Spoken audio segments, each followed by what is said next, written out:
Салом бародарон, хуш омадед.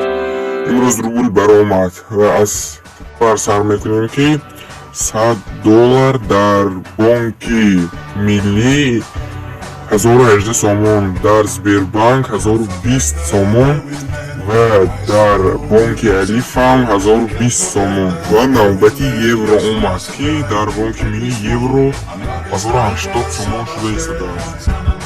Дар бонки Эсхата бошад евро 1081 сомон, дар бонки Алиф 1081 сомон, дар бонки Ҳумо 1081 сомон.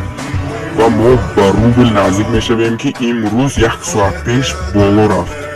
1000 рубл ба 141 сомон фаромада буд. Имрӯз бошад 1 соат пеш 1000 рубл 149 сомонӣ шуд дар бонки Алиф дар сайт. Албатта лайк монед, подписатсия кунед. Ин видеоҳои навро бинед.